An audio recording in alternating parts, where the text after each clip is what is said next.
melihat beberapa 1, 2, 3, 4, 5, 6 yang saya lihat tadi 6.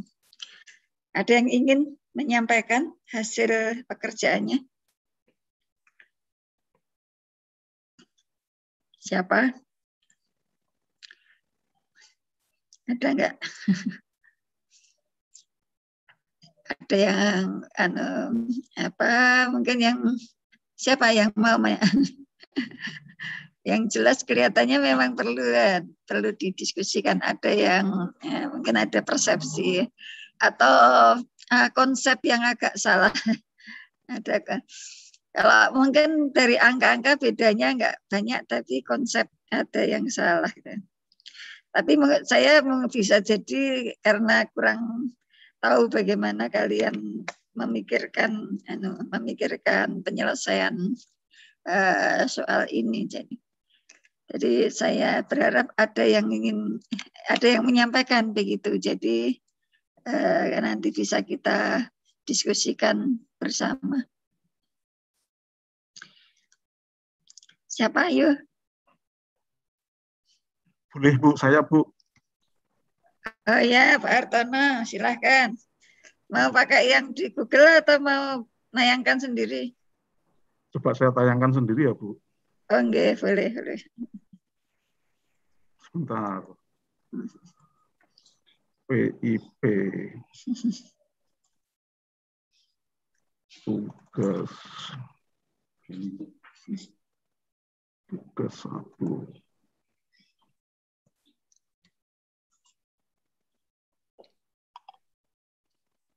Sebentar, baru dibuka, Bu. Kenapa? Baru dibuka sebentar. Iya. Ya, monggo. Saya salah nggak apa-apa ya, Bu? Nggak apa-apa.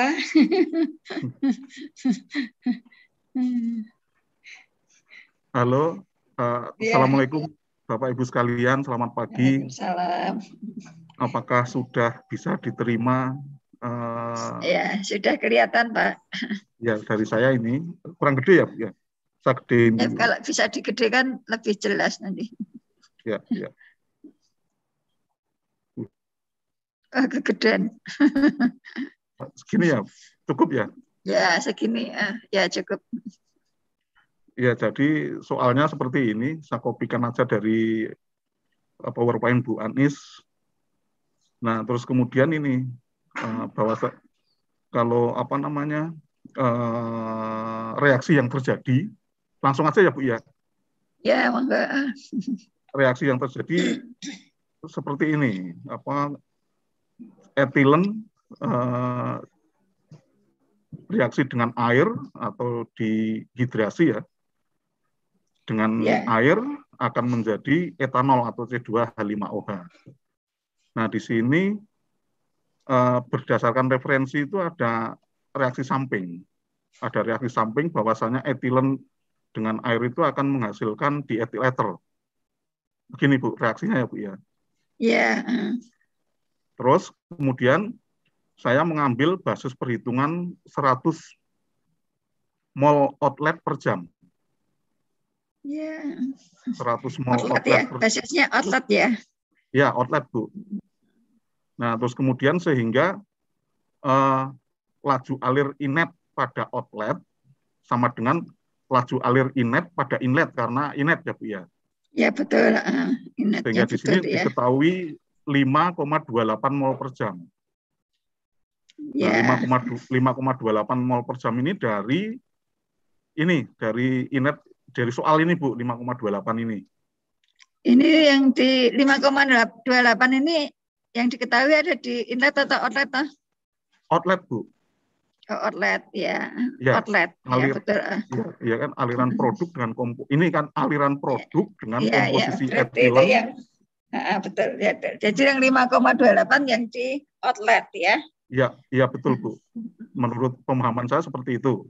Ya. Nah, 5,28 berarti ini laju alir inlet pada inlet juga sama, yaitu 5,28 mol per jam. Nah, ini ada bagi 0,05 itu apa ini? Oh, sebentar.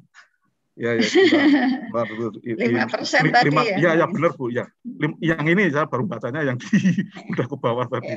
Ini yang laju alirnya 5,8 mol per jam juga gitu loh. Nah, komposisi inlet pada laju alir inlet 5% diketahui dalam soal, sehingga 5%, 5/100 kali laju alir inlet sama dengan 5,28. Sehingga laju alir inletnya sama dengan 5,28 dibagi 5% atau 0,05. Ketemu 105,6 mol per jam. Ya, itu anunya ya, inletnya ya, total ya. Betul, Bu. Ya, ya. Nah, dari sini sehingga kita ketahui laju alir inlet, maka kita bisa melihat komposisinya. Komposisi di inletnya. Dari soal diketahui C24 55%, berarti 0,55 kali 105,6 mol per jam ini. Ketemu 58,08. Kemudian H2O-nya dengan cara yang sama, ketemu 42,24, dan inletnya pada inlet adalah 5,28 mol per jam. Nah, ini komposisi pada inlet. Nah, kemudian kita buat tabel seperti ini pada inlet, ada C2H4, ada C2H5OH, ada diethyl ether, ada H2O, dan ada inlet di sini. Ini komposisinya di inlet seperti kolom nomor 3, dan komposisi pada outlet seperti pada kolom nomor 4 yang paling kanan ini. Gitu. Ya, bagus. Oke. Terus kemudian kita lihat, kita disuruh menghitung konversi etilen. Konversi etilen itu adalah etilen yang dikonsumsi dibagi dengan etilen yang diumpankan ya. Nah, yang dikonsumsi itu berarti adalah 58 atau etilen di alir inlet dikurangi 52,26 ini yang di bagian outlet. Dibagi dengan etilen yang diumpankan, berarti 58 di sini. 58 dikurangi 58,08 kurangi 52,26 dibagi 58,08. Di sini ketemu 0,1 atau 10%. Kemudian faktor stoikiometrinya ini adalah koefisien reaksi etilen per koefisien reaksi etanol. Kebetulan ini 1/1 sama dengan 1.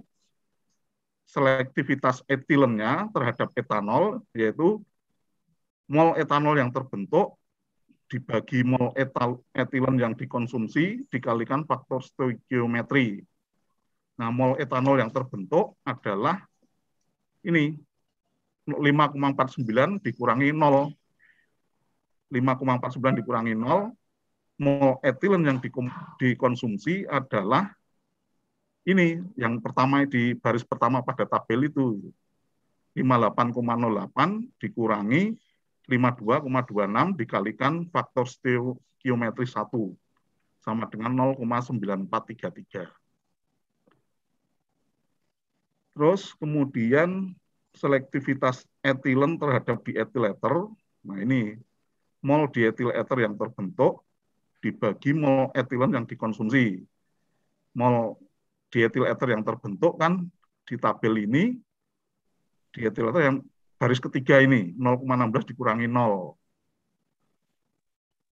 Sehingga di sini selektivitasnya adalah 0,16 dikurangi 0 dibagi mol etilen yang dikonsumsi 58,08 kurangi 52,26 kalikan faktor stoikiometri 1. Sehingga ketemu 0,0275 atau 2,75%. Nah, kemudian zilt etanol berdasarkan etilen. Nah, ini etanol yang dihasilkan dibagi etilen yang diumpankan. Nah, ini yang dihasilkan adalah 5,49 kurangi 0, etilen yang diumpankan adalah 58,08. Kalikan faktor stoikiometri ketemu 0,0945. Terus kemudian ini perbandingan harga etanol dan etilen serta potensi ekonominya. Nah, ini saya cari-cari di statista.com, harga etilen ini adalah $1.014 per metrik ton tahun 2021. Berarti ini sekitar 1,014 per kilogram. MR-nya 28. Terus kemudian dari Tokopedia, di referensi yang lain, etanol 96% itu harganya 29.000 per liter tahun 2021 juga gitu loh. Jika diketahui densitasnya sekitar ini, densitasnya sekitar 0,789 kg per liter, maka harga 29.000 per liter ini akan setara dengan 36.755 per kilogram etanol 96%. Kalau didolarkan dengan dolar, $1 sama dengan 14.470, kira-kira $2,54 per kilogram. MR-nya diketahui 46 untuk etanol. Nah, sehingga perbandingan harga etanol dan etilen ini 46, ini adalah MR dari etanol, kalikan $2,54, dibagi 28 itu MR-nya etilen, dikalikan dolar dolar per kilogram etilen 1,014 ini. Berarti ketemu 4,12. Nah, terus kemudian reaksi utamanya adalah ini. Etilen plus H2O akan menjadi C25OH, sehingga potensi ekonominya adalah sama dengan value etanol atau nilai dari etanol dikurangi dari biaya bahan baku etilen dalam hal ini. H2O-nya tidak kita hitung karena H2O tersedia di alam secara melimpah ya, meskipun ada proses treatment di situ gitu. Jadi di sini sehingga ketemu satu koefisiennya, koefisien dari etanol kali 46 kali 2,54 dikurangi satu koefisien dari etilen kali 28 kali 1,014. Nah, ini ketemu potensi ekonominya adalah 88,45 US dollar per kilomol. Nah, di sini. Nah, keuntungan ekonomi ini kemungkinan masih bisa ditingkatkan dari produk samping di ethyl ether itu, karena di ethyl ether itu sendiri masih bernilai ekonomis juga karena bisa dimurnikan kemudian dijual, ada yang perlu juga untuk keperluan tertentu memerlukan di ethyl ether. Atau juga sebenarnya di ethyl ether ini menurut referensi bisa dihidrogenasi, direaksikan dengan hidrogen sehingga menjadi C2H5OH atau etanol gitu loh. Nah, untuk itu kalau misalnya ini mau diselesaikan sampai tuntas, tidak perlu kajian lagi. Mungkin itu Bu dari saya yang untuk PR tugas pertama. Oke, terima kasih. Ada teman yang mau berkomentar? Teman-teman ada yang berkomentar? Ayo kelas ada yang berkomentar. Yang jelas kalau dari prinsip neracanya sih sudah ya oke ya. Jadi tidak ada hukum kekekalan mal ya. Ini tadi sudah kelihatan tidak ada hukum kekekalan mal. Tadi yang tetap adalah inat yang kemudian bisa digunakan sebagai basis perhitungan ya. Ya. Terus tadi mengambil yang 100 mol tadi umpan atau ya bisa salah satu sih ya.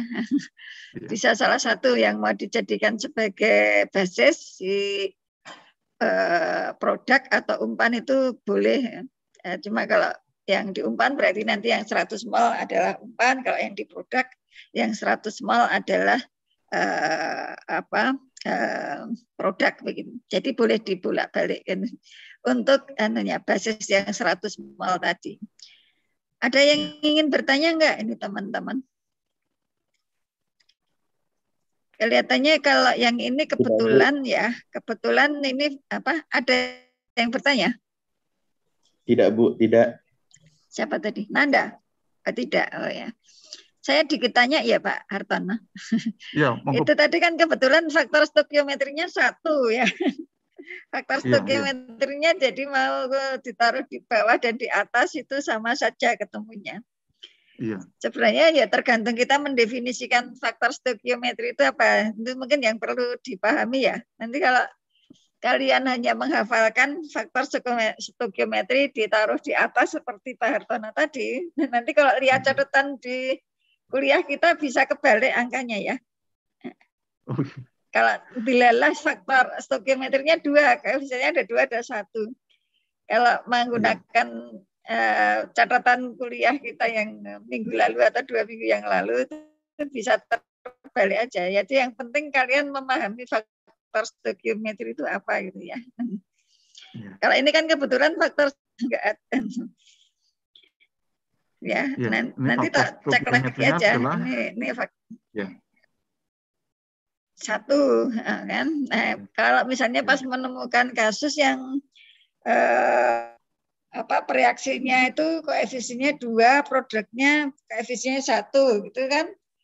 Nanti berapa faktor stokiometrinya? 2 atau 1? 2 atau setengah? 2, Bu. Kan dari reaksi per produk di sini. 2. Berarti kalau 2 artinya itu persamaannya nanti itu angka 2 itu ditaruh di atas atau di bawah gitu ya. Itu pakai logika juga bisa. Tapi pokok yang penting jangan dihafalkan aja. Yang penting jangan dihafalkan. Kalau saudara mau konsisten dengan yang ada definisi di catatan ya enggak apa-apa.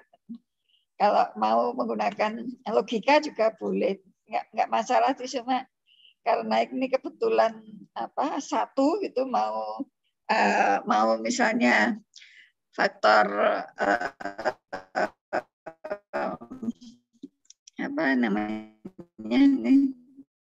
faktor stokiometrinya itu mau di bagian bawah situ enggak. Nah ini kan kebetulan 1 ya. Nah kalau misalnya ini 2 ini 1 lah, angka ini nanti kalau kan di buku itu ada yang menggunakan teknik seperti ini, ada juga yang ditaruh di bawah ini kan. Ada yang ditaruh kan beda nanti kalau 2. Nah itu saja, nanti yang penting saudara kalau kebetulan faktor stokiometrinya itu bukan 1, tolong saja dicermati. Gitu ya. Itu aja. Saya kira udah bagus ini Pak Hartono mengerjakan dengan baik dan potensi ekonominya juga sudah dihitung ya dengan baik juga.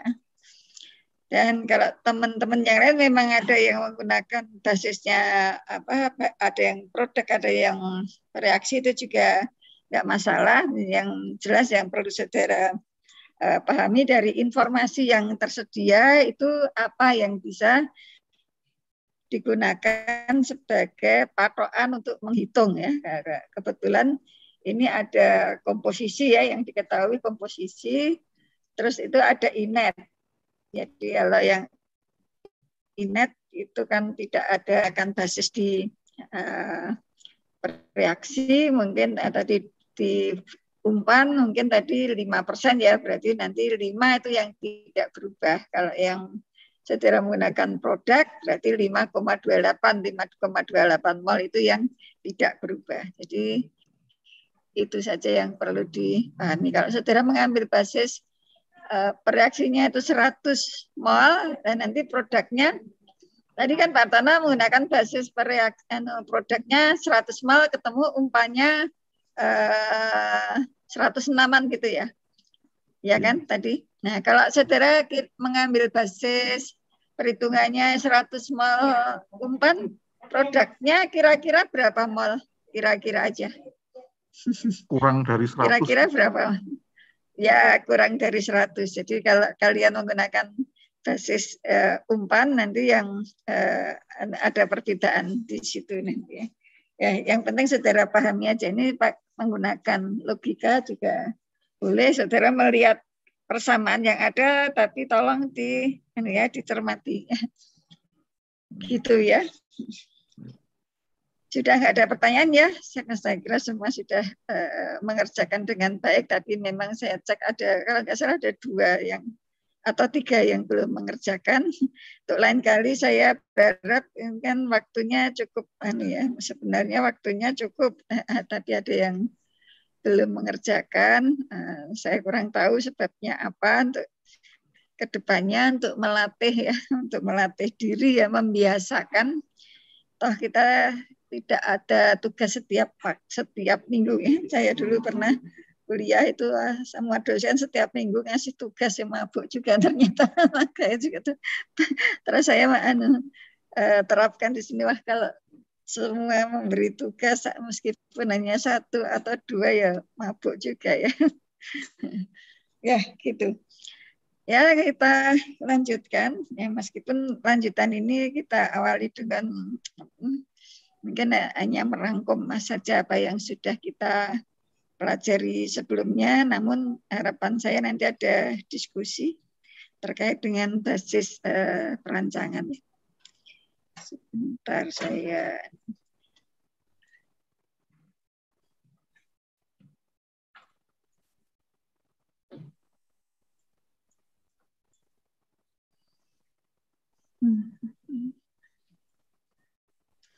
Ini hanya beberapa slide karena cerita panjang lebarnya mungkin sudah ada di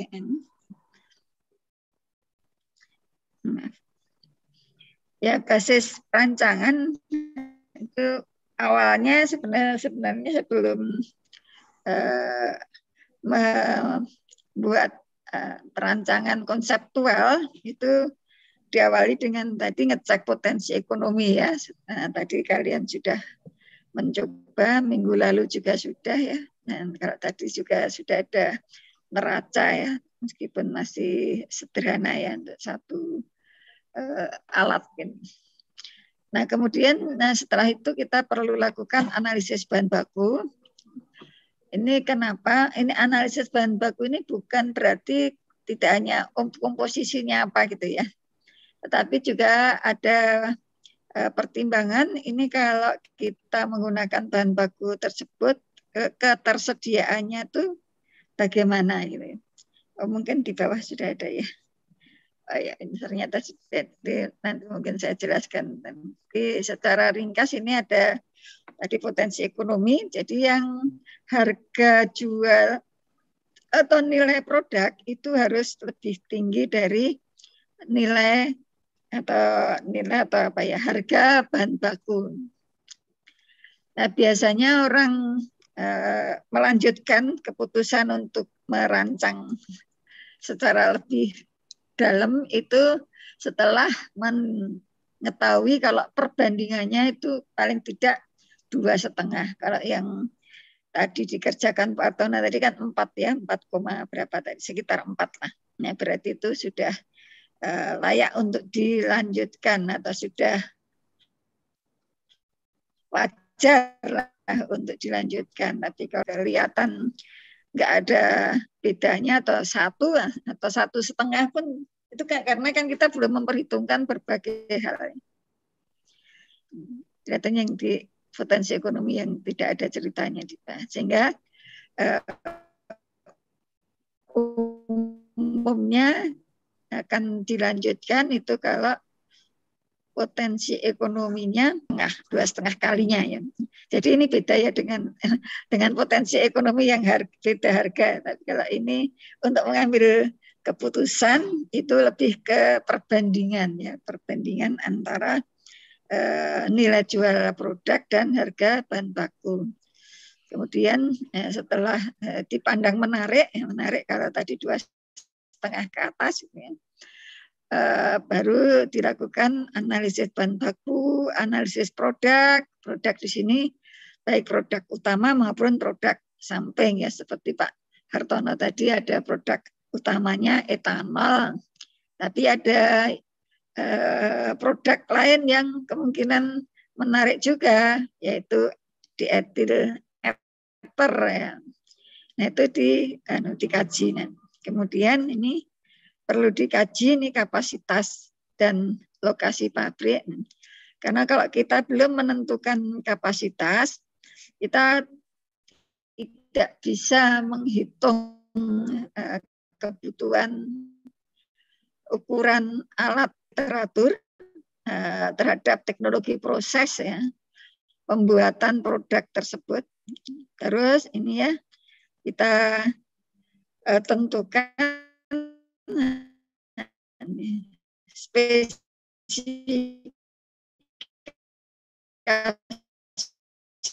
teknis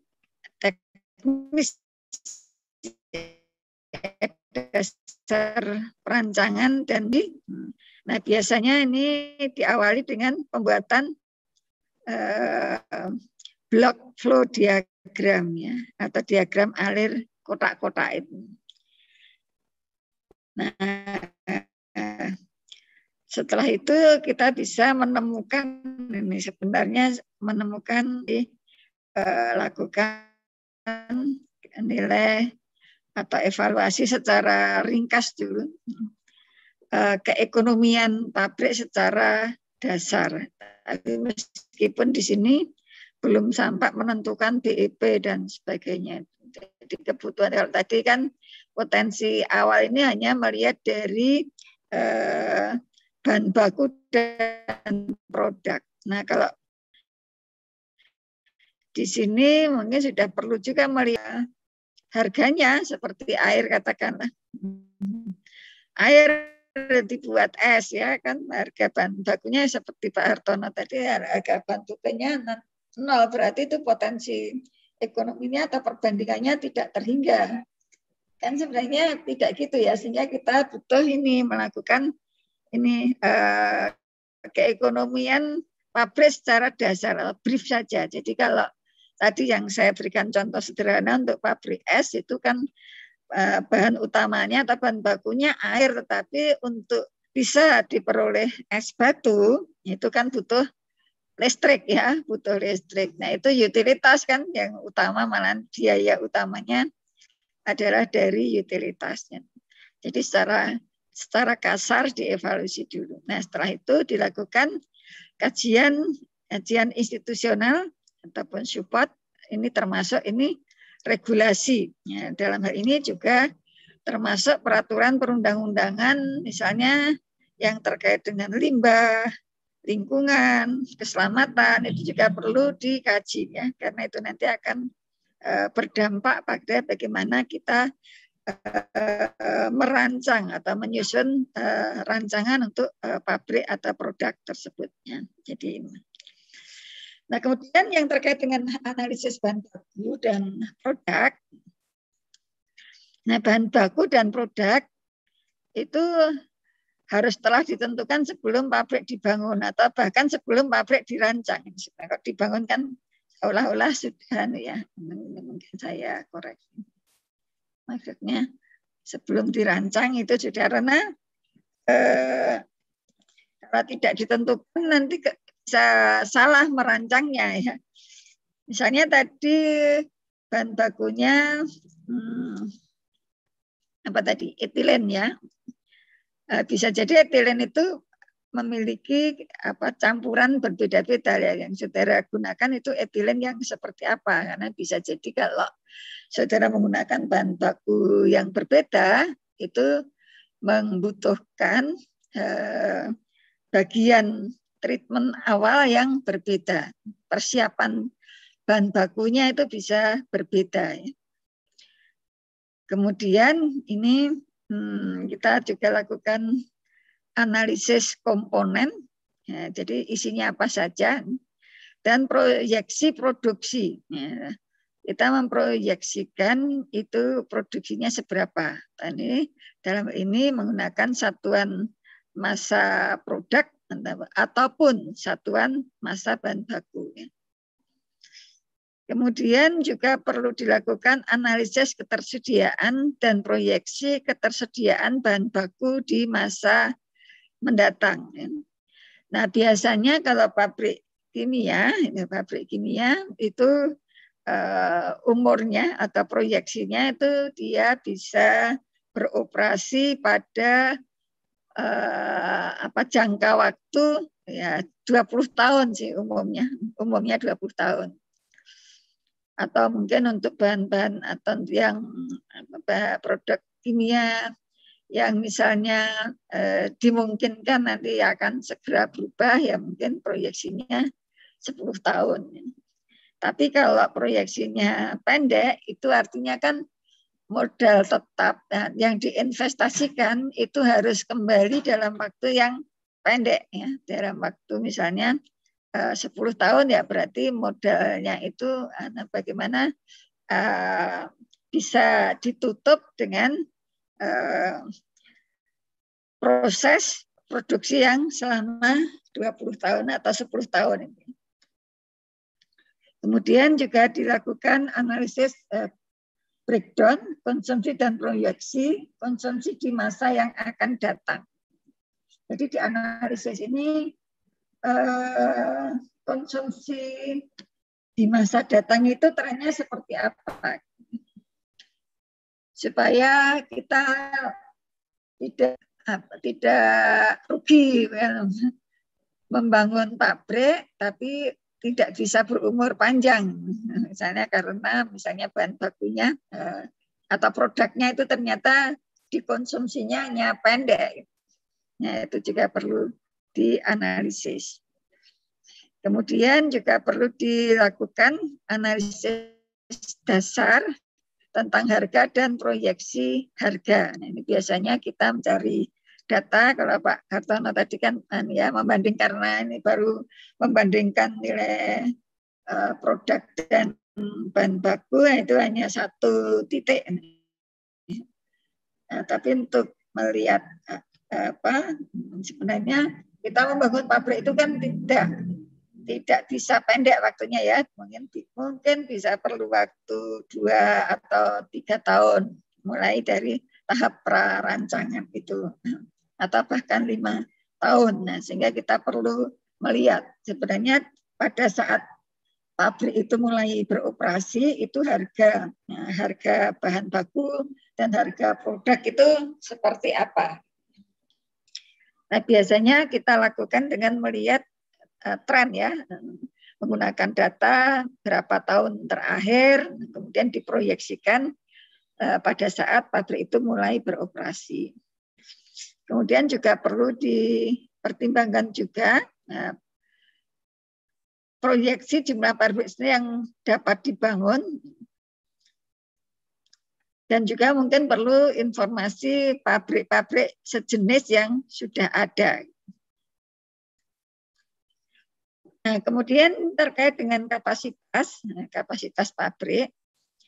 Nah, dalam menentukan kapasitas pabrik, kok anunya di sini. Nah, dalam menentukan kapasitas pabrik itu ada beberapa pertimbangan. Ya. Pertimbangan yang penting ini dari sisi teknologi, kemudian dari sisi keekonomian, ya, kebutuhan dan pasokan, dan tadi juga nilai harga produk dan harga bahan baku. Kemudian juga faktor-faktor yang lain. Ya, faktor yang lain itu bisa bermacam-macam. Ya, ini misalnya kemampuan keuangan untuk investasi, kemudian ketersediaan tenaga kerja, dan mungkin masih ada lagi, ya. Mungkin termasuk misalnya tadi ada perundang-undangan. Nah, kapasitas, ya, kalau kita menyatakan kapasitas pabrik ini, ya, umumnya ini dinyatakan sebagai kapasitas produksi, ya. Kalau untuk pabrik biasanya dinyatakan pada kapasitas produksi. Nah, kapasitas produksi itu apa? Nah, ini adalah jumlah maksimum output yang dapat diproduksi atau dihasilkan dalam satuan waktu tertentu. Nah, satuan waktu tertentu, nah itu umumnya pabrik beroperasi dalam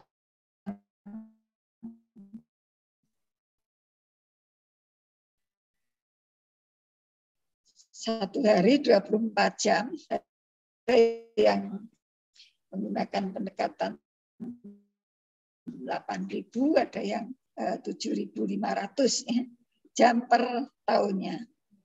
Nah, dengan kapasitas ini nanti akan berpengaruh kan pada perhitungan-perhitungan neraca masanya, ya. Neraca masa itu nanti akan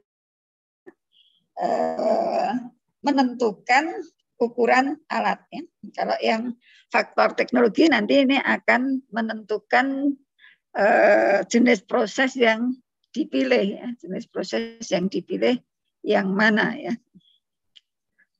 Nah, jadi ini untuk melakukan analisis tadi, ini menggunakan data-data produksi, data-data konsumsi, mungkin data-data ekspor dan data-data impor yang terkait dengan bahan-bahan yang baik yang kita gunakan ataupun yang kita produksi. Nah, kemudian berdasarkan data-data ini kita bisa melihat tren atau pertumbuhan rata-rata per tahun.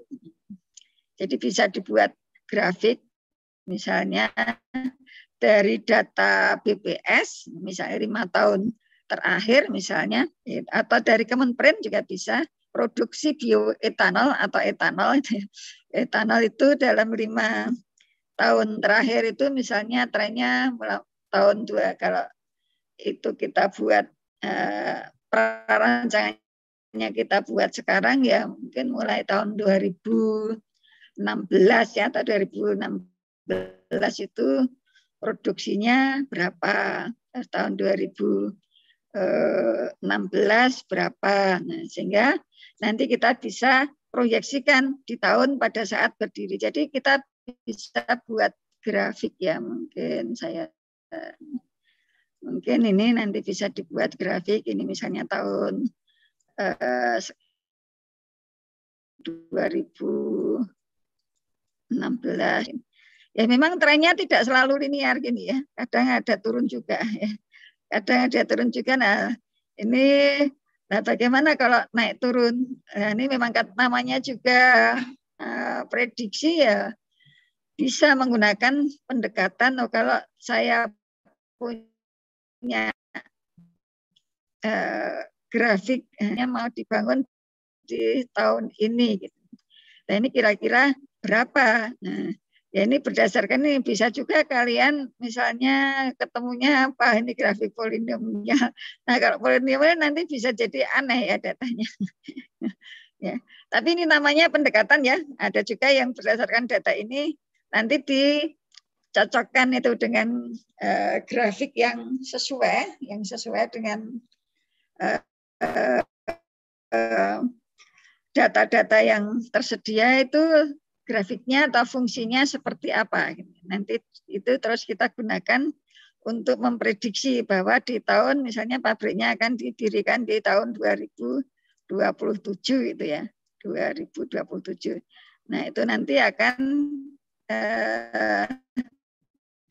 terprediksi ya, ini prediksi ya, bukan pasti segitu, tapi itu pendekatan atau perkiraan, daripada nggak pakai perkiraan sama. Nah, ini bisa digunakan untuk menentukan hasil prediksi saudara, itu bisa digunakan untuk menentukan berapa kapasitas yang harus saya ambil. Nah, untuk mempertimbangkan apakah sudah ada pabrik seperti ini yang lama gitu ya. Nah, kalau memang sudah ada, itu umumnya kapasitasnya itu memenuhi ini ya, memenuhi kebutuhan atau peluang ya, bukan kebutuhan, peluang yang ada mungkin sekitar 60%. Tapi kalau pabriknya itu belum ada sama sekali, maka kita bisa dari tren ini juga sih sebenarnya bisa mengambil keputusan atau bisa mempertimbangkan kapasitas produksinya bisa lebih tinggi dari peluang ini yang ada. Nah, ini harapannya kalau ini memang, tapi tentu saja pertimbangannya banyak ya. Ini bisa menggunakan pendekatan seperti ini. Jadi intinya saudara harus mempertimbangkan apakah sudah ada pabrik serupa atau belum ya. Kalau sudah ada ya artinya kan sebagian kebutuhan kan sudah dipenuhi oleh pabrik yang sudah ada. Nah, terus ada peluang, nah itu kita nggak boleh mengambil peluang yang tinggi karena bisa jadi pabrik yang sudah ada itu akan mengembangkan dirinya. Nah, sehingga karena mereka sudah berpengalaman, ya nanti pabrik kita kalah bersaing. Jadi ini sebabnya kenapa kalau sudah ada pabrik yang serupa itu kita hanya mengambil peluang 60% gitu ya. Kalau ini bisa lebih karena ini kan kita nomor 1 ya di sini sehingga harapannya lebih mudah dalam berkembang. Tapi tentu saja untuk bisa berkembang ya dibutuhkan berbagai strategi ya sehingga pabrik nanti akan bisa betul-betul berkembang.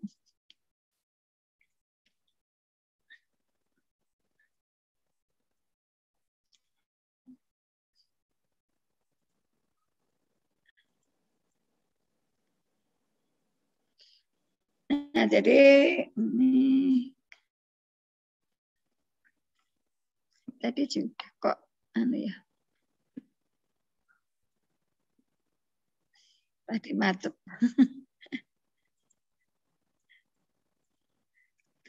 Kemudian kalau tadi sudah kapasitas, nah sekarang yang terkait dengan lokasi, nah beberapa waktu yang lalu kita juga sudah diskusi juga, jadi ini mereview aja yang sudah kita diskusikan beberapa waktu yang lalu. Nah, untuk menentukan lokasi mau didirikan di mana, itu faktor-faktor yang perlu menjadi pertimbangan, itu dikategorikan menjadi faktor utama dan faktor khusus. Ya. Faktor utama itu meliputi nih yang terkait dengan penyediaan bahan baku. Ya. Jadi misalnya kalian mau mendirikan pabrik garam dari air laut, ya kalau jauh dari pantai ya nanti kurang efektif. Bisa juga dengan ya misalnya tadi kalian mau mendirikan pabrik garam ini tadi yang contoh yang gampang ya, pabrik garam mau pilih yang dekat untuk memasarkan. Kalau dekat bahan baku, nah ini di dekat pantai. Kalau di dekat memasarkan, ya kita perlu analisis. Nah, pemasaran garam dapur itu di mana saja. Mungkin itu digunakan di beberapa industri ya. Misalnya pabrik sabun. Nah, pabrik sabun ada di mana yang kira-kira bisa menampung produk kita. Nah, kalau kebetulan sama-sama di pinggir pantai ya berarti tidak ada masalah. Tetapi kalau yang satu itu ada di pinggir pantai yang pemasarannya ada di puncak gunung jauh gitu, jauh dari pantai, itu perlu dianalisis lebih menguntungkan di dekat bahan baku atau di dekat tempat pemasaran. Gitu. Kalau ini mungkin juga agak mudah dijawab. Kalau garam dapur itu kan kadar di air laut kan hanya berapa persen, kan kecil ya. Berarti kalau kita membawa air laut ke dekat pemasaran kelihatannya juga sangat tidak ekonomis gitu ya. Ini tadi contoh ekstrem ya, jadi gampang dijawab. Tapi kadang-kadang setelah dianalisis itu nanti posisinya di antara bahan baku dan lokasi pemasaran ataupun lokasi tempat transportasi. Kadang-kadang meskipun transportasi itu yang sifatnya ya khusus. Kemudian juga ketersediaan utilitasnya.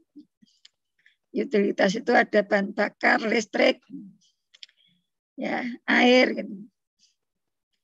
Ini yang perlu menjadi pertimbangan kita. Kalau kita membangun pabrik ya, yang membutuhkan bahan bakar tertentu, ya bisa kita mendekati lokasi lokasinya mendekati sumber dari bahan bakar tersebut. Atau misalnya kita menggunakan uap, itu wajib menggunakan uap, tetapi yang kita butuhkan tidak banyak. Nah, mungkin kita bisa mengambil lokasi di dekat pabrik yang kira-kira bisa memberi suplai uap ke pabrik yang akan kita bangun. Kemudian faktor utama berikutnya adalah keadaan geografis dan masyarakat. Ya, masyarakat itu kadang-kadang ada yang tidak suka, terus itu berpengaruh juga pada lokasi yang akan kita dirikan. Misalnya itu terkait dengan yang isu-isu yang terkait dengan bidang kita gitu ya, terkait dengan pendirian PLTN misalnya itu kan misalnya dulu mau di Jepara itu kan ternyata juga ada penolakan, meskipun ada info itu penolakan itu disponsori oleh industri apa yang ada di sana. Kalau nanti pabrik, kalau nanti PLTN-nya berdiri nanti menjadi tantangan bagi atau ancaman bagi pabrik di sekitarnya. Jadi bisa jadi itu perlu jadi pertimbangan kita.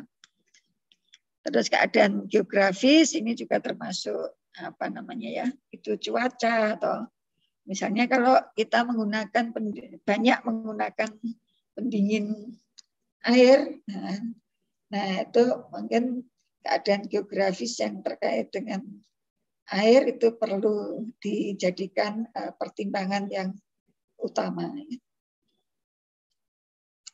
Kemudian letak ini juga biasanya air itu diambil dari, kalau kita ambil dari air tanah mungkin untuk yang masa-masa saat ini dan mungkin sampai ke depannya itu juga ada kekhawatiran dari sisi ada kekhawatiran kalau kita mengambil air proses itu dari air tanah, itu nanti terjadi penurunan tanah di daerah atau di lokasi geografis tersebut. Sehingga kita biasanya kalau di perhitungan ini membutuhkan banyak air, nah mungkin kita mengambil lokasi itu pabriknya yang ada di dekat sungai besar. Jadi bisa kita manfaatkan atau kita bisa gunakan sumber air untuk proses itu dari air sungai, tinggal nanti diolah sehingga memenuhi syarat untuk digunakan sebagai air proses atau untuk diolah dan memenuhi syarat sebagai air pendingin ya, misalnya seperti itu. Jadi biasanya juga menjadi pertimbangan, sehingga banyak kan pabrik-pabrik itu posisinya atau lokasinya itu di tempat yang ada sungai besar gitu ya.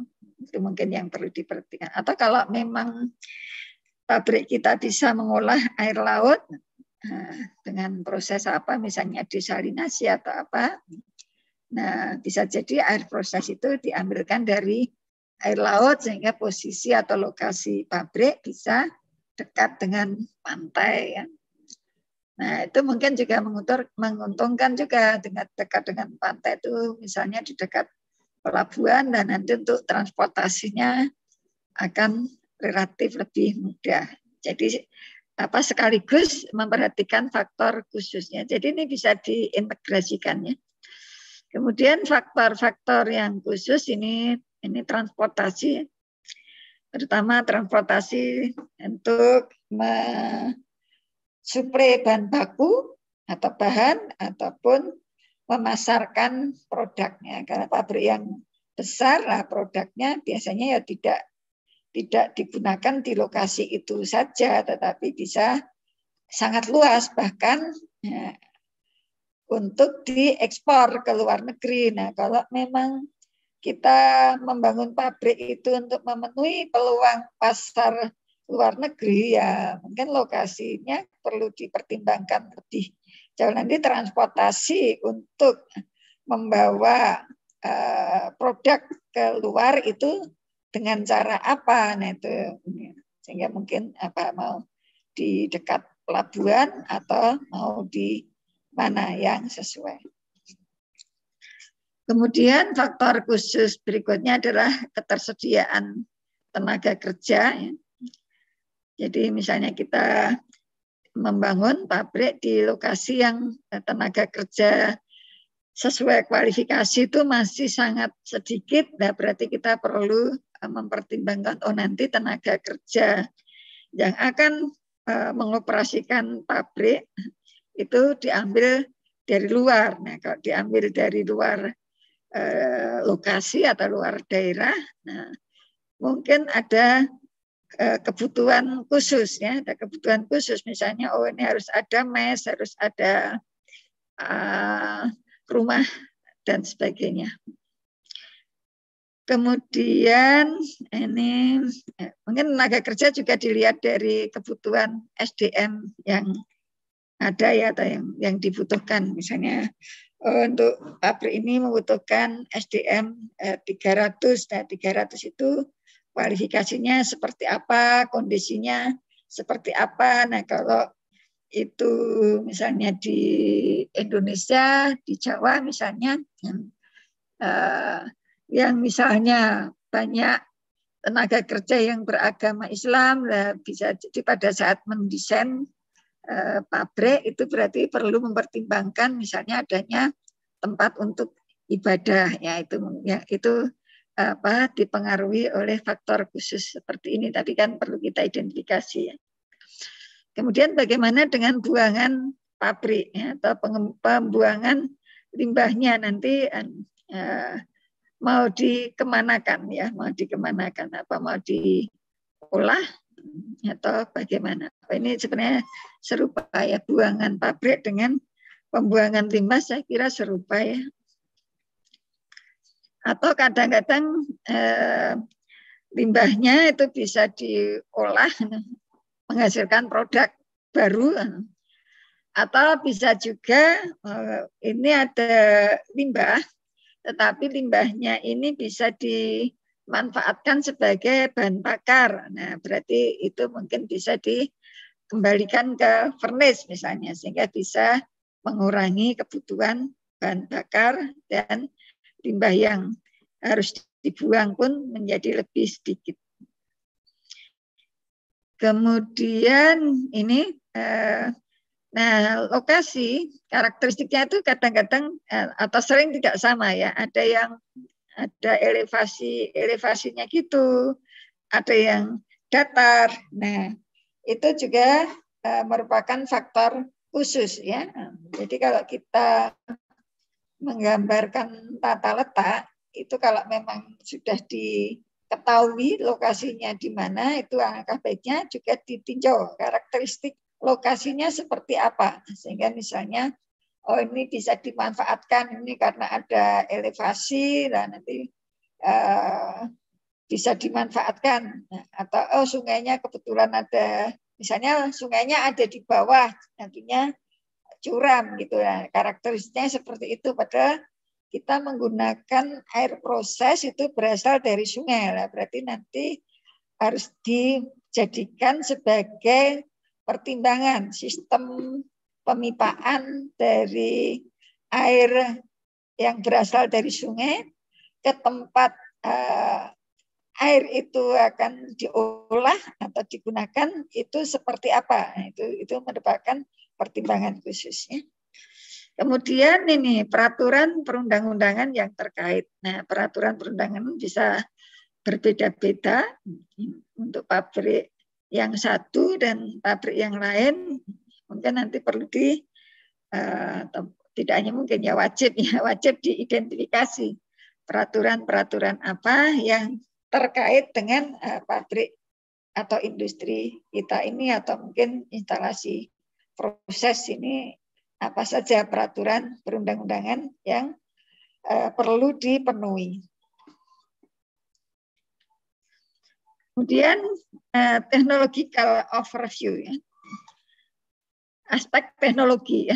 Aspek teknologi ini dalam studi konseptual, evaluasi teknologi ini diperlukan untuk menentukan teknologi proses yang akan dipilih ya, teknologi proses yang akan dipilih ya.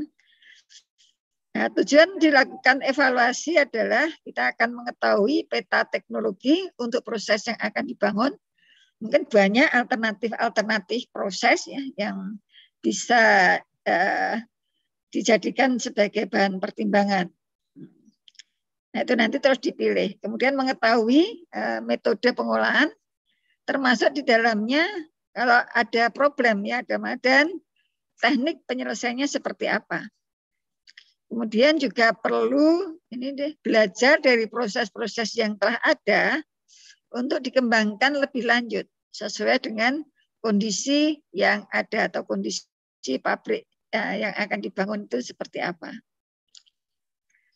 Nah, apabila terdapat banyak teknologi yang ditawarkan sebagai alternatif, nah itu lebih kompleks ya teknik untuk memilihnya. Nah, nanti bisa dilakukan dengan pengerucutan ya, dipilah-pilah, dipilih-pilih ya, milihnya bisa pengerucutan. Misalnya awalnya ada 100 teknologi, terus mana yang tidak mungkin dibuangi atau dibalik, mana yang paling mungkin kita ambil 10 alternatif ya. Kemudian dipilih lagi, misalnya tinggal 3, kemudian akhirnya tinggal 1 apa yang akan kita pilih. Nah, bagaimana tekniknya pengerucutan itu bisa menggunakan cara kualitatif ataupun pembobotan. Misalnya dari sisi ekonomi, ini diberi bobot berapa, dari sisi keselamatan diberi atau risiko diberi bobot berapa, sehingga nanti hasil keputusan pilihan kita itu sudah menggunakan pertimbangan yang baik. Nah, ini dasar yang kita gunakan itu bisa melihat dari rekam jejak proses-proses yang sudah ada. Kemudian bagaimana operasionalnya, kemampuan operasinya seperti apa. Kemudian juga ini ya berdasarkan ini kesesuaian dengan bahan baku atau kapasitas proses yang akan kita bangun. Nah, ini sebenarnya bagaimana kita mendapatkan pilihan yang ekonomis, aman dan efektif. Ekonomis, aman dan efektif. Sebentar ya, Pak, saya ada.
Ya, maaf tadi ada telepon.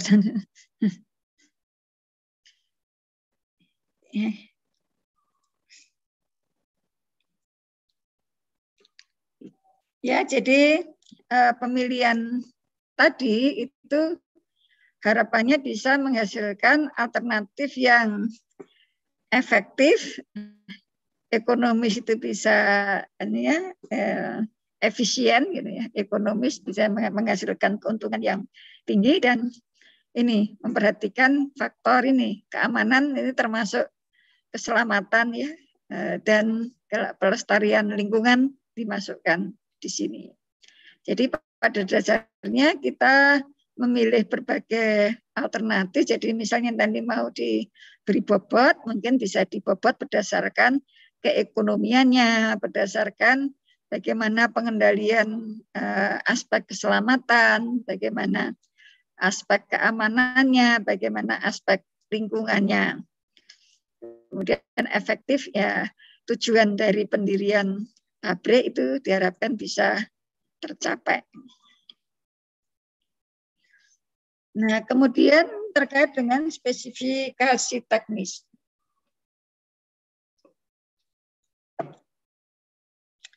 Nah, spesifikasi. Jadi sebenarnya inti atau core dari basis perancangan itu bahwa semua variabel yang terlibat dalam proses itu harus terdefinisi dengan baiknya. Jadi ini yang perlu kita perhatikan, semua variabel yang terlibat dalam proses itu harus terdefinisi dengan baik. Meskipun pada saat operasi itu ada fluktuasi, ya, ada fluktuasi, tetapi harus terdefinisi dengan baik supaya kita bisa melakukan perhitungan-perhitungan. Nah, ini variabelnya apa saja kalau dalam proses kimia ya, dalam proses kimia, nah prosesnya variabelnya ini antara lain ini atau yang ini variabel-variabel yang penting ini ya, kondisi tekanannya berapa, itu juga tekanan juga ada risiko ya, kalau tekanan tinggi itu risikonya lebih tinggi ya. Demikian juga suhu ya, suhu tinggi resikonya juga akan tinggi pula. Cuma kadang-kadang kita nggak bisa menghindarkan. Nah, sehingga kalau memang proses yang akan kita desain itu harus pada kondisi tekanan dan suhu yang tinggi, berarti harus perancangannya harus memperhatikan itu. Misalnya pada pemilihan bahan konstruksi itu harus memperhatikan faktor suhu dan tekanan. Kemudian senyawa-senyawa penyusunnya apa saja, komponen-komponennya. Nah, kadang-kadang di komponen ini ada komponen yang bersifat korosif atau racun terhadap katalisator.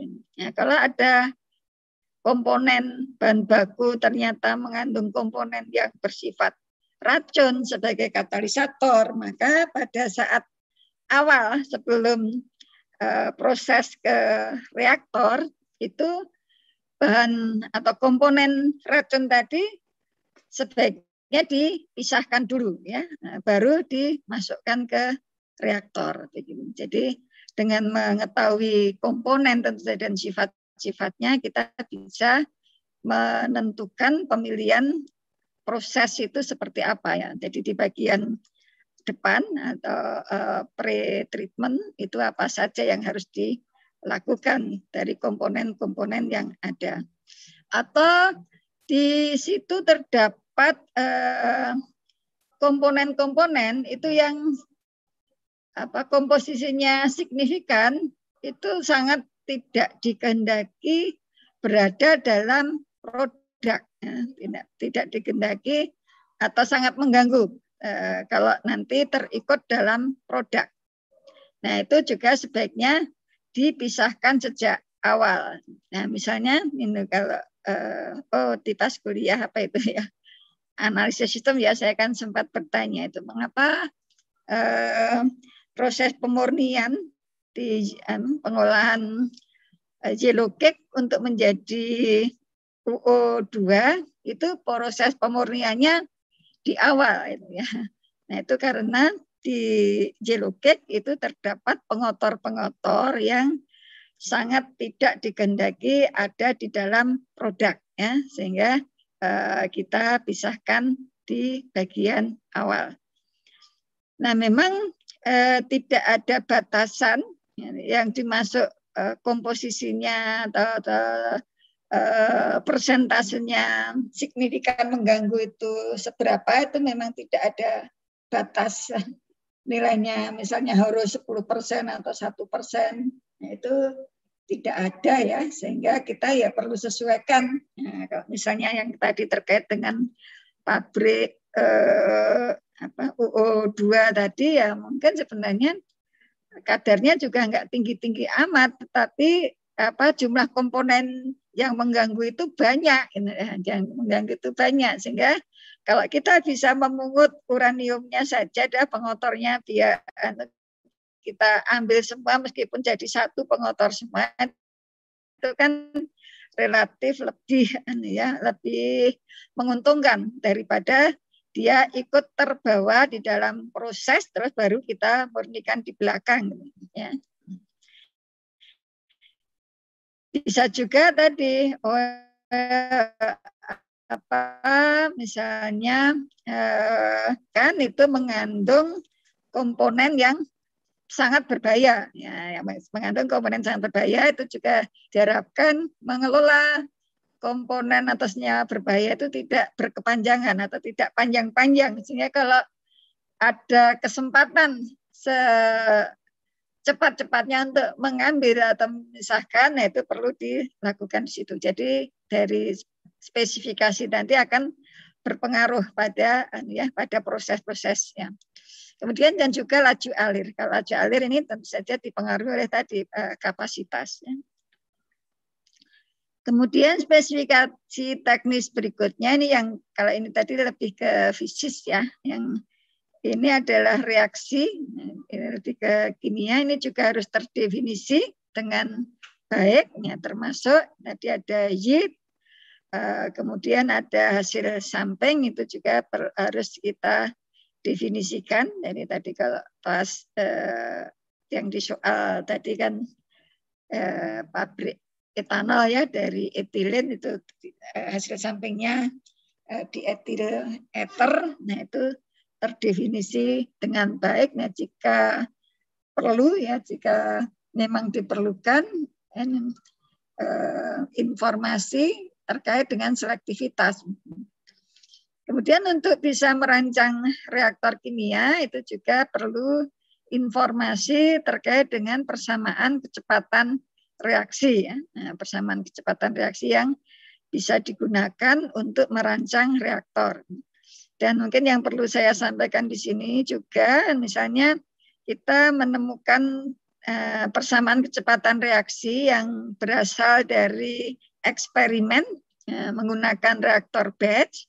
Nah, itu tidak harus digunakan untuk reaktor batch. Kalau memang kita sudah menemukan persamaan secara general, itu bisa digunakan baik itu reaktor batch maupun reaktor alir. Nah, reaktor alir baik itu plug flow reaktor maupun continuous tank reaktor. Kemudian kondisi lingkungan dan utilitas. Kondisi lingkungan itu misalnya udara itu, apalagi udara sering juga ya dipakai untuk membantu proses ya. Jadi kadang dipakai sebagai oksigennya, kadang memang udara semuanya digunakan untuk sebagai pengencer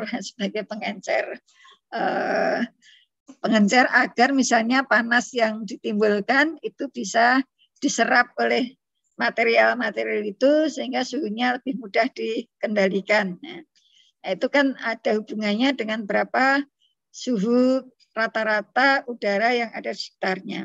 Kalau kita misalnya mau menggunakan air sebagai pendingin, misalnya kalau kita tahu kondisi lingkungan, nah berarti kita bisa memperkirakan suhu air pendingin ya.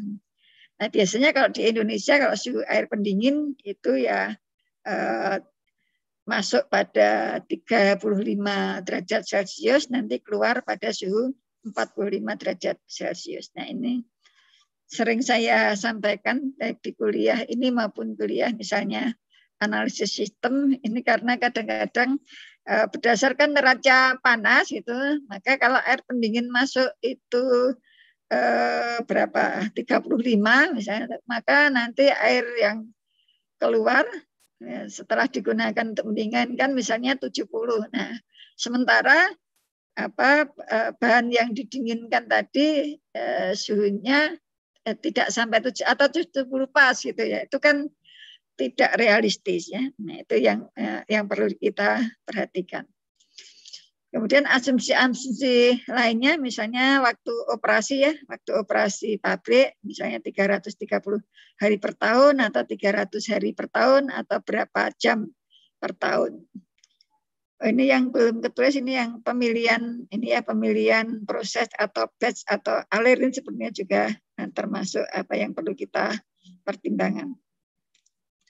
Nah, desain filosofi atau dasar filosofi dari perancangan itu terdiri atas kriteria perancangan proses dan alat yang dianggap penting atau istimewa untuk diketahui pada tahap pengembangan dan pemilihan skema proses, termasuk penentuan kondisi operasi dan perhitungan neraca massa dan energi. Nah, neraca massa dan energi kalau yang terkait dengan reaktor itu harus ada informasi yang terkait dengan definisi atau reaksi-reaksi yang terdefinisi dengan baik. Dan kemudian neraca massa dan energi. Nah, untuk menyusun neraca massa dan energi itu biasanya diawali dengan membentuk atau membuat blok diagram atau BFD, blok diagram yang kotak-kotak itu ya. Nah, jadi di sini kita perlu menentukan dulu di blok-blok apa saja yang dibutuhkan. Ya, misalnya blok untuk penyiapan umpan, ya, apa saja itu penyiapan umpan. Kalau misalnya di proses pembuatan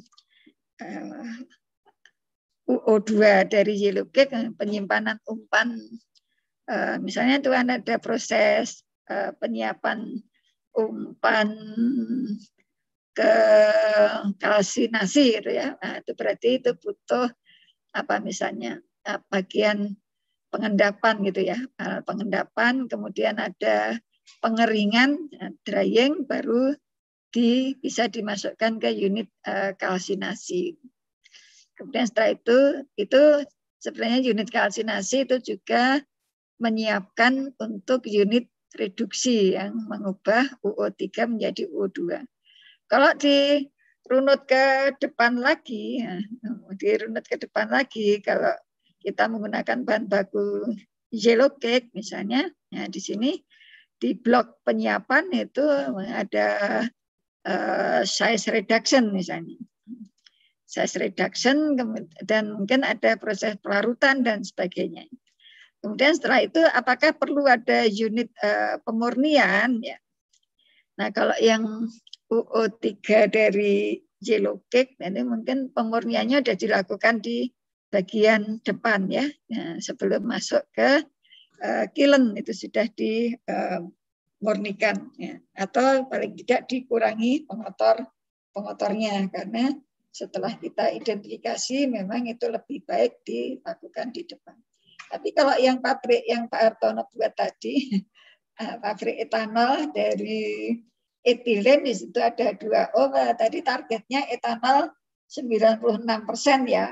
Nah, itu pemurniannya kelihatannya setelah keluar dari reaktor. Setelah keluar dari reaktor tadi ada banyak, tadi ada beberapa komponen ya, ada 5 atau berapa komponen tadi. Ada airnya juga masih banyak juga. Nanti dihitung-hitung itu ya. Untuk bisa menghasilkan alkohol 96% itu alat apa saja yang diperlukan. Nah, itu juga perlu informasi data teknis. Jadi misalnya berkaitan dengan titik didih, kalau yang kasus tugas tadi pemurniannya dikaitkan dengan beda titik didih ya. Sehingga dari situ kalau campurannya seperti ini, unit pemurniannya apa saja. Misalnya, wah ini kelihatannya titik didihnya ada yang beda jauh ini. Misalnya tadi ada hidrogen ya. Nah, hidrogen bisa dipisahkan dulu misalnya dengan distilasi satu tingkat flash distillation, nanti hidrogennya lepas gitu ya. Terus nanti berikutnya misalnya antara etilen, alkohol, kemudian etil eter dan air itu dilihat beda titik didihnya berapa, beda titik didihnya berapa saja, sehingga apakah kita harus memilih di permurnian itu dengan cara distilasi atau apa. Nah, nanti ini masuk, meskipun di awalnya mungkin dari blok pemurnian itu nanti bisa dikembangkan.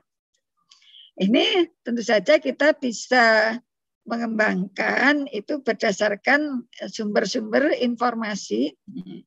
Misalnya ini ya mengenai efisiensi pemisahan, mengenai tekanan uap. Kalau yang kecepatan reaksi ini yang terkait dengan nanti perancangan reaktor. Kemudian ini komponen-komponen ya, tentu saja untuk menyusun neraca massa kita harus tahu komponen-komponen yang terlibat dalam perancangan pabrik kita. Kemudian untuk neraca energi, nah biasanya ya, kalau yang diproses kimia, energi yang ditinjau itu biasanya energi panas ya. Nah, sehingga sering istilahnya neraca panas, bukan neraca energi secara umumnya.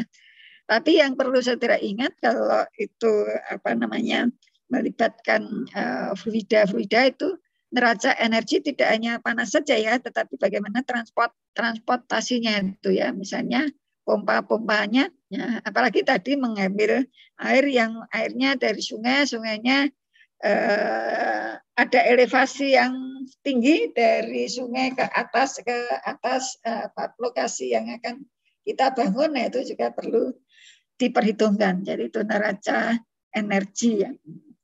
Apalagi ada proses pemisahan secara distilasi. Nah, kalau distilasi itu kan driving force-nya kan panas ya, driving-nya panas sehingga kita nggak bisa mengabaikan adanya neraca energi. Kadang-kadang ada mahasiswa karena sesuatu hal itu neraca energinya tidak dibuat. Kalau kelihatannya semua instalasi atau pabrik itu harus ada neraca energinya. Massa itu kan juga membawa energi ya, sehingga ya, apalagi ada reaksi kimia ya, reaksi kimia itu pasti melibatkan energi, bisa membutuhkan atau bisa melepaskan. Kemudian yang terkait dengan keekonomian dasar, nah ini tadi estimasi biaya-biaya yang melibatkan harga bahan baku, harga jual produk, yang seperti yang tadi sudah itu terutama di awal ini ya, kalau di awal depan itu bahan baku dan harga produk. Tapi untuk melengkapi informasi tentang ekonomi itu perlu disusun juga bagaimana biaya operasinya, termasuk perawatannya. Nah, kalau misalnya kita mengolah bahan yang sangat korosif, ya mungkin butuh maintenance yang lebih intens daripada mengolah bahan yang tidak ada risiko merusak peralatan.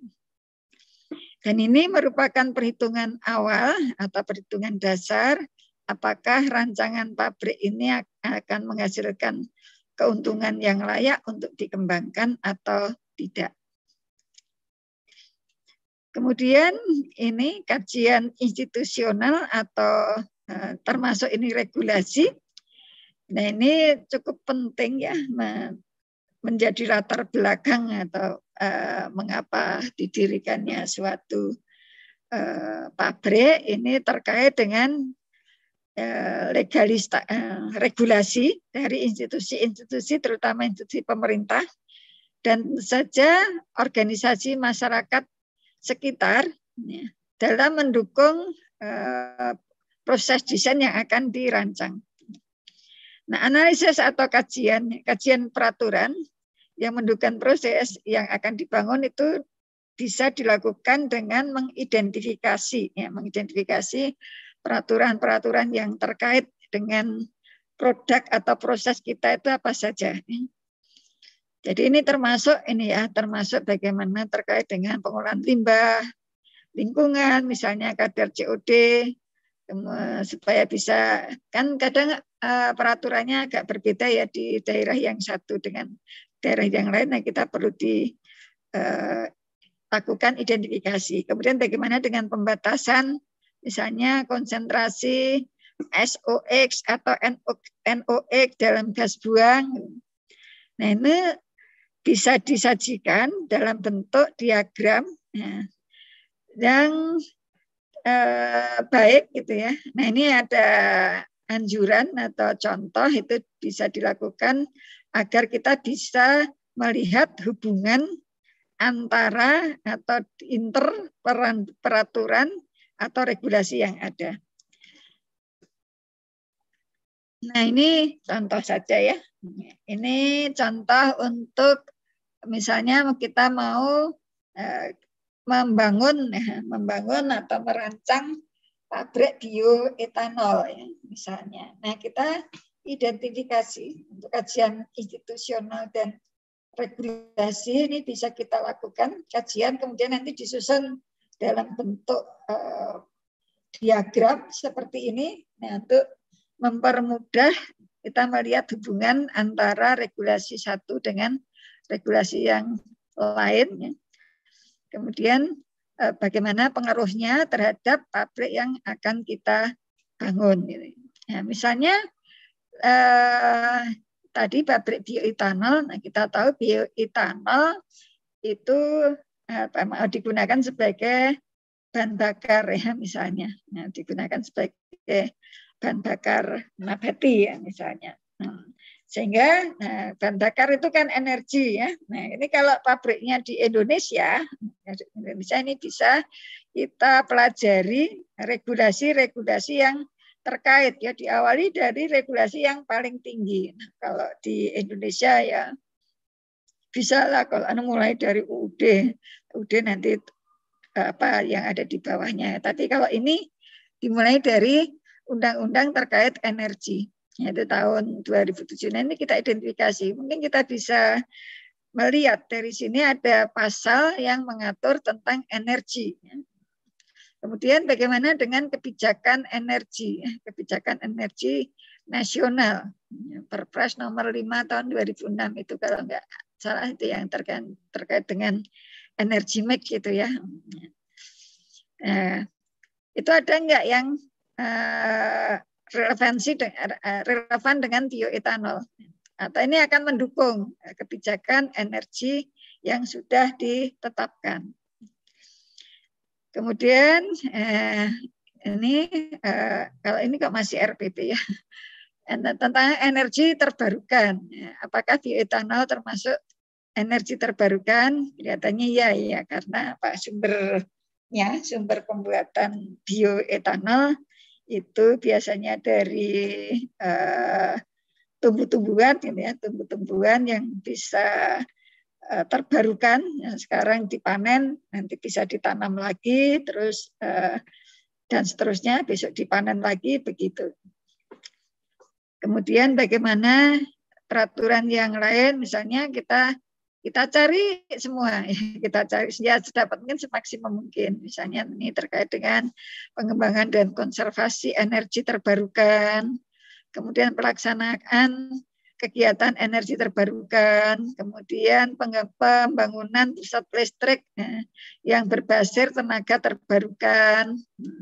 Berarti ini tidak hanya digunakan sebagai bahan bakar kendaraan saja, transportasi saja, tetapi ini ada pusat listrik yang dirancang, ternyata ada nih di Permen SDM nomor 2 tahun 2006. Kemudian bagaimana terkait dengan subsidi listrik. Ya. Nanti mungkin dengan adanya pabrik bioetanol yang akan dibangun, ini bisa misalnya menghemat subsidi listrik misalnya. Gitu ya. Kemudian regulasi atau ketentuan yang terkait dengan bahan bakar nabati. Ini ada inpres, ini ada lagi turunannya, misalnya kepres tentang ini pengembangan bahan bakar nabati, kemudian tata cara dan pelaksanaan izin usaha. Nah ini karena nanti ini berpengaruh di masyarakat tadi, tata cara dan ini, keterterimaan di masyarakat tadi ya, kemudian manfaat dan tata niaga, kemudian standar mutu. Ya, bioetanol itu standar mutunya seperti apa, misalnya komposisinya ini bisa dilihat di SNI ya, Standar Nasional Indonesia. Oh ternyata yang spesifikasi bioetanol itu terdapat ada standar yang terdapat dalam SNI ya, ini misalnya SNI sekian, nanti bisa nanti yang mau mengambil topik bioetanol ini kalian sambil menelusur ya informasi-informasi ini. Kemudian informasi yang terkait insentif pajak, nah mungkin untuk mendukung atau memberi motivasi ya agar pelaku usaha itu membangun bioetanol, oh ternyata ada insentif pajak sehingga pada saat melakukan evaluasi ekonomi, nah ini bisa menjadi pertimbangan, misalnya yang umumnya pajaknya berapa menjadi turun atau mungkin pajak apa yang bisa dihilangkan ya seperti itu ya. Jadi nanti ada subsidi. Nah ini ternyata ada peraturan yang subsidinya apakah mengatur juga terkait dengan pembangunan pabrik bioetanol, kemudian bagaimana terkait dengan penyediaan dan pendistribusian, ya, apakah itu misalnya ada persyaratan lembaga atau institusi bisa membangun pabrik bioetanol, itu persyaratannya apa, terus bagaimana mendistribusikannya, siapa yang berhak mendistribusikan, kemudian apakah ada fasilitas kredit. Nah ini nanti bisa dimasukkan dalam analisis saudara, misalnya kalau terkait dengan kredit ini ya nanti terkait dengan modal ya, modal nanti diambil dari kredit ini yang memperhatikan Permen Keuangan nomor sekian, sehingga misalnya yang bunga bank modal secara umum katakanlah X%, nah ini bisa setengahnya misalnya. Sebenarnya kalau ada dasarnya ya ini bisa digunakan. Sehingga dalam tugas prarancangan terutama nanti yang mengambil topik-topik tertentu nanti disesuaikan. Nah pada saat saudara melakukan analisis perhitungan-perhitungan, ini bisa digunakan sebagai dasar perhitungan. Nah, kemudian setelah itu dilakukan, ini kita melakukan rancangan konsep. Nah, ini merupakan pengembangan dari neraca massa dan energi yang berasal dari block flow diagram yang telah disusun pada basis perancangan. Jadi nanti setelah ini kita akan bagaimana membuat perancangan konseptual. Nah, pengembangan ini akan dilakukan berdasarkan pada batasan dan data-data yang telah diidentifikasi tadi. Jadi ada tekanan, suhu, komponen, persamaan kecepatan reaksi, dan sebagainya. Nah, saya kira itu yang kuliah pada hari ini. Kalau ada yang ingin ditanyakan, silahkan. Ada yang ingin ditanyakan?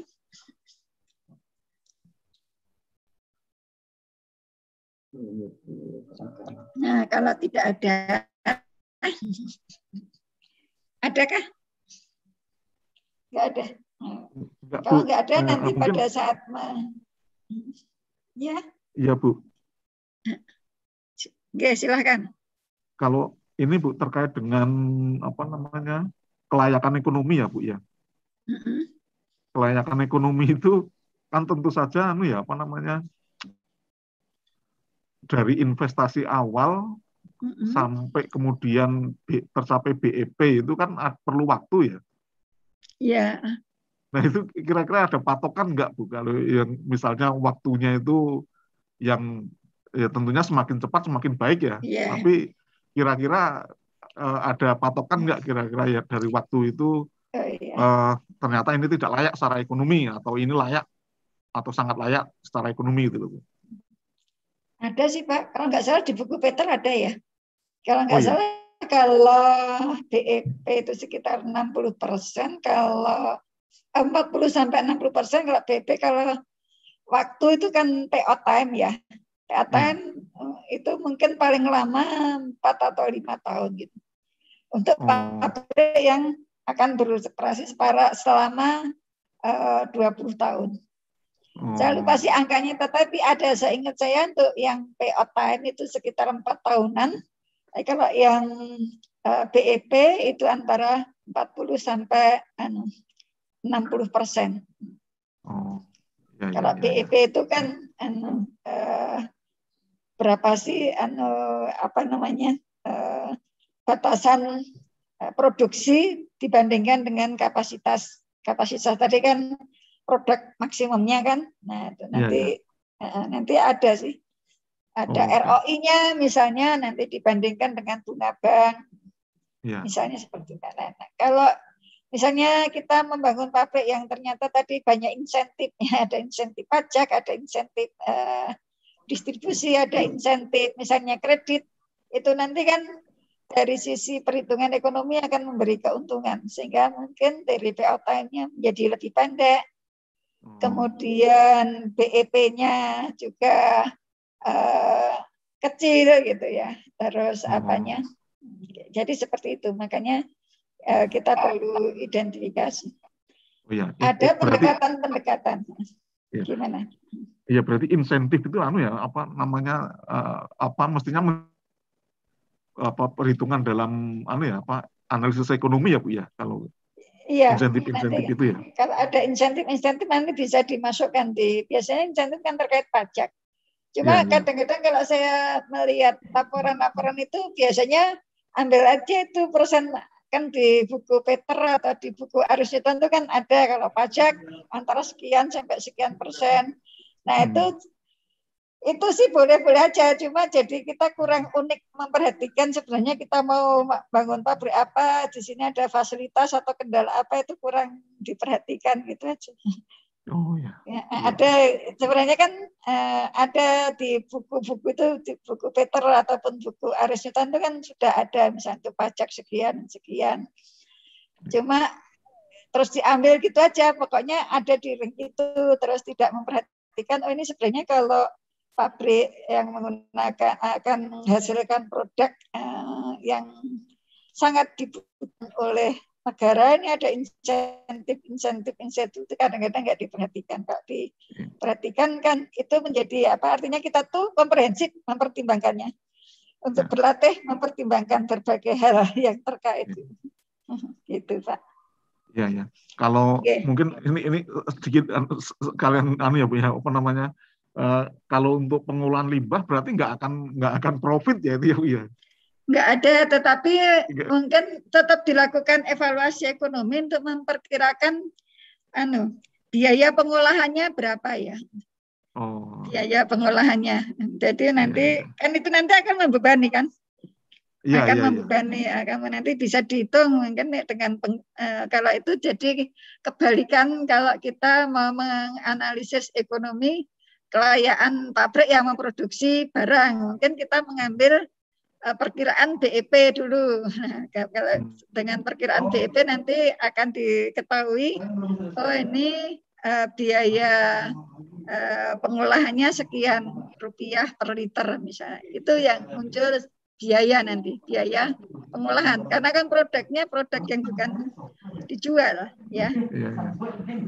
Iya. Ada sih kemarin tugas saya yang seperti itu. Jadi dia ada yang bimbingan saya itu ada 2 yang kebetulan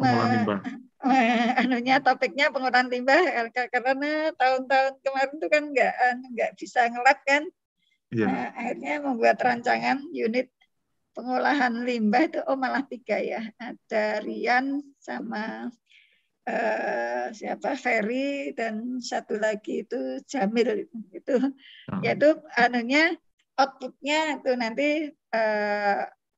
biaya pengolahannya berapa. Oh, kalau si Rian hanya sampai ke biaya kebutuhan biaya untuk membangun tambahan instalasi itu berapa. Tadi kalau yang Ferry sama siapa itu Jamil itu terus saya minta sampai menghitung berapa biaya pengolahannya, tapi memang pendekatannya kebalikan dari kalau kita menghasilkan produk yang bisa dijual gitu. Iya, iya. Gitu. Iya. Ya. Iya, Bu. Oke. Ada lagi?